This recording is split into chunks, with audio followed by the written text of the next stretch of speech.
Kung hindi sila nanalo dito, baka hindi yung Bible yung binabasa natin, baka Quran na yung binabasa natin. At baka si Allah na ang Diyos mo. And it saved the Western.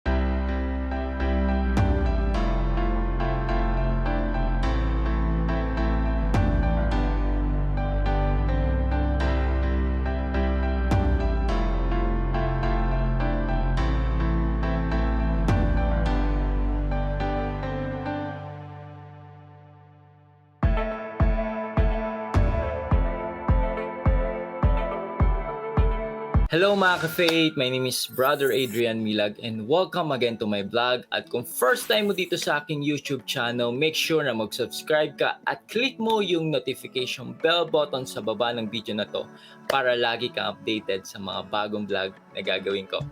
And today mga ka-faith, narinig mo na ba tong very popular na Battle of Lepanto? At bago yon ay nabasa mo na ba tong Don Quixote? Or narinig mo na itong Don Quixote? Alam mo ba na ito ay hango sa totoong nangyaring labanan sa Battle of Lepanto? Actually, yung naging author nito, siya yung isa sa mga lumaban para sa ating mga Katoliko, laban sa mga Muslim, sa Ottoman Empire. At ito ay sinulat ni Miguel Cervantes, one of the many valiant men na lumaban sa Battle of Lepanto. At grabe yung pinsalang na natamo niya dito sa labanan na ito. Kasi grabe talaga ito eh. Pagkatapos ng labanan na to, ay sumulat siya ng isang novel at pinangalanan niya itong Don Quixote. Meron siyang sinulat dito specifically yung na-experience niya sa Battle of Lepanto. Ito yung sabi niya doon, no? Ages gone by have seen nothing like unto the Battle of Lepanto, nor has our age witnessed anything to compare with it, and in all probability, ages to come will never record a more beautiful or glorious triumph for the church. Amen! Grabe, no? Grabe talaga yung nangyaring labanan at milagro dito sa Battle of Lepanto. Dahil itong labanan na to sa Battle of Lepanto ay milagro para sa ating simbahang Katoliko. Kasi alam nyo, kung tayo ay natalo dito, yung nangyari itong labanan na to, ay buka nasakop na ng mga Muslim, yung Ottoman Empire, ang buong Roma. Kasama dito ang Vatican. At alam naman natin na ang Vatican, nandito yung center ng Catholic Church. Nandyan yung Papa natin, si Pope Francis. Nandyan yung successor ni Peter, the head of the church. And kung natalo tayo dito, ay malamang buka flag ng mga Muslim na yun nandyan. Pero hindi yun hinayaan ng Diyos. Nagkaroon ng isang milagro. At alam nyo ba ano ang naging susi sa labanan na ito? Ang intercession and protection ni Mama Mary through the rosary. Ito, tingnan nyo. Kasi kaya nasulat to ni Miguel Cervantes. Ayun nga, yung kasasabi ko lang kanina na kung hindi sila nanalo dito, baka hindi yung Bible yung binabasa natin, baka Quran na yung binabasa natin. At baka si Allah na ang Diyos mo. And it saved the Western civilization from Islamic takeover. Lahat ng mga historians alam to. Okay? So hindi to guni-guni, hindi to parang invento lang nating mga Katoliko. Nangyari to, history to. And this was very crucial moment for the Catholic Church. At alam nyo, yung Santo Papa noong mga panahon na yon ay gumawa siya ang militia, ito ay Catholic Army. Ikaw ay lalaban para sa simbahang Katoliko, parang do or die ito. So, tinawag to ng Santo Papa na Holy League. Ang nakakalungkot, maraming mga tao ang hindi nag-respond sa tawag ng Pope. Parang tinawag niya yung England, pati Germany, para mag-participate dito at maging part ng Holy League. Pero they reject it. Alam niyo ba kung sino lang sumama? Yung Spain and Venice. Kahit nag-respond yung Spain and Venice, konti pa rin ang ang mga nag-respond kay Pope. Yung Santo Papa that time, si Saint Pope Pius V, at isa siyang Dominican. Grabe, no? Alam nyo, pag mga Dominican talaga, talagang may malaking role para sa simbahan eh. And alam naman natin ang mga Dominican ay nanggaling kay Saint Dominic, which is sa kanya yung nagsimula yung rosary, yung nagkaroon ng apparition sa kanya si Mama Mary at sinabi sa kanya to preach the rosary. At ito yung naging sandata natin noong mga panahon na ito. So ang ginawa ni Pope Pius V, pinadala niya itong mga Catholic militia nito, itong Holy League. At bago sila sumabak itong Holy League sa labanan ay biniles muna sila ng Santo Papa ni Saint Pope Pius V. Habang nandun sila sa labanan ay alam nyo ba ang ginawa ni Saint Pope Pius V? Ay nanawagan siya sa mga tao, sa mga Katoliko na magdasal ng rosaryo. Nanawagan siya ng isang Rosary Crusade. At alam nyo ba mga ka-faith, ano ang nangyari? Day 1, nanalo tayong mga Katoliko.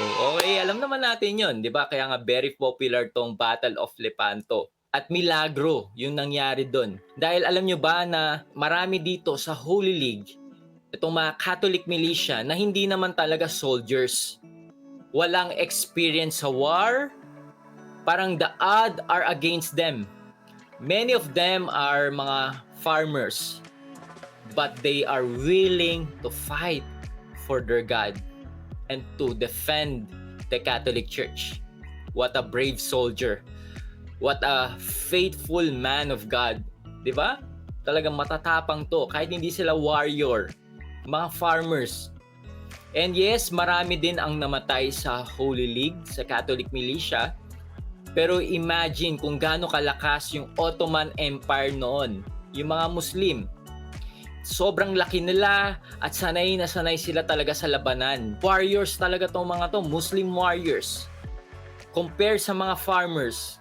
At talagang overkill ang naging labanan nito. Kung titingnan yung mga barko at kung dami ng army ng Ottoman Empire. At ang Ottoman Empire, they are parang superpower sila noong mga panahon na to. Kaya talaga milagro yung nangyaring ito. Nakita natin dito na hindi talaga pinabayaan ng Diyos ang simbahan. God is with them. 'Di ba? Alam niyo yung nangyari noon, yung parang nung labanan daw na yon ay parang yung direksyon ng hangin ay nag-iba. Nagbanggaan yung mga ships ng mga Muslim. So milagro talaga kasi 'di ba kung titingnan natin in the physical realm, kasi nga yung mga farmers, yung soldier, yung mga barko pupugak-pugak, tas konti lang, yung mga armas hindi modern katulad ng Ottoman Empire, pero ang ginawa ng Diyos, tinulungan niya ang Holy League through nature. So nag-iba yung ihip ng hangin. So yung nature is with the Holy League at nagbanggaan yung mga barko ng mga Muslim. And you know, ano nangyari dito? Alam nyo ba na bago malaman ni Pope Pius V na nanalo na ang simbahan nun, ay nagkaroon siya ng vision. Bago sabihin kay Pope Pius V ng messenger na nanalo na ang Holy League, parang nagkaroon na siya ng preview na nanalo na ang simbahang Katoliko. Nasa isang meeting si Pope Pius V, he was on ecstasy. Nagkaroon siya ng vision. At alam niyo ba ang sinabi ni Pope Pius V noon? A great victory has given to us this day. Parang all of the sudden, parang nasabi niya yon. Pinropisay niya na napanalo na. Alam niyo, kaya dito sa labanan na to, kaya natin sineselebrate tuwing October ang Our Lady of Victory. Yung Our Lady of Victory, binago to as the Feast of Our Lady of Rosary. Every October, ginugunita dito yung pagkapanalo natin dito sa Battle of Lepanto.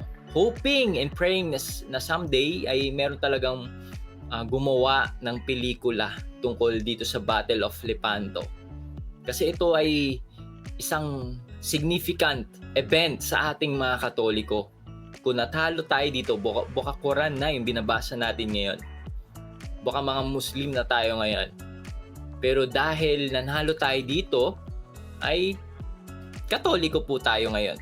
Tuwing October, lagi nating isipin na kaya may Our Lady of Rosary, Our Lady of Victory dahil sa Battle of Lepanto. Through the intercession of Mama Mary and through her protection, diba, yung powerful prayer ni Mama Mary, ay hindi tayo pinabayaan ng Diyos. At dito nagmilagro talaga ang Diyos dahil sa Rosaryo. Kaya alam nyo mga ka-faith, kung ikaw ay merong malaking laban, meron kang malaking pagsubok, krisis na dinadaanan ngayon sa buhay mo, lagi mong tandaan itong Battle of Lepanto. Pag nalaman mo yung nangyari dito sa Battle of Lepanto, no, nothing is impossible with God.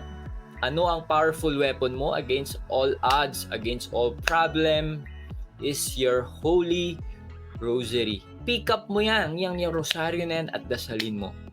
And trust that the powerful intercession of our Blessed Mother, Mama Mary, will help you and will give you peace. Amen. So I hope mga ka-faith na marami ka natutunan at na-bless ka dito sa aking content at vlog na ginawa. At salamat for always tuning in on my vlog. At kung sa tingin mo na makakatulong itong vlog na to sa mga kaibigan mo, sa kapamilya mo, or kahit sinong tao, ay konting favor naman, make sure na i-share mo itong vlog na to sa iyong mga friends and relatives. Okay, so thank you and God bless you more abundantly. Hello mga ka-faith, Brother Adrian Milag here, and today I want to promote the devotion to Our Lady of the End Times. Kung di ka familiar sa Our Lady of the End Times, this was painted by Brother Edsol Celestial. Brother Edsol C. Celestial was inspired to paint a portrait of Mary that combines the 7 popular titles of Mary, namely the Immaculate Conception, Our Lady of Mount Carmel, Our Lady of the Holy Rosary, Our Lady of Lourdes, Our Lady of Miraculous Medal, the Immaculate Heart of Mary, Mary Help of Christians. Good news, itong painting na to, the devotion to Our Lady of the End Times, mismo yung painting and the prayer, meron po itong imprimatur by Bishop Geraldo Alminanza. Okay, so if you want to avail this canvas print of the Our Lady of the End Times, ilalagay ko yung link sa taas or sa baba ng video na to. Okay, so thank you and God bless. So that's it. Thank you for watching this video. I hope na na-bless at na-inspire ka dito sa aking vlog. Make sure na i-like mo at mag-comment ka sa baba ng video na to at mag-subscribe ka sa aking YouTube channel para lagi kang updated sa mga bagong vlog na gagawin ko. At huwag mo din kakalimutan na i-like ang aking page. So this been Adrian Milag, encouraging you to live your life to the fullest. God bless you more abundantly.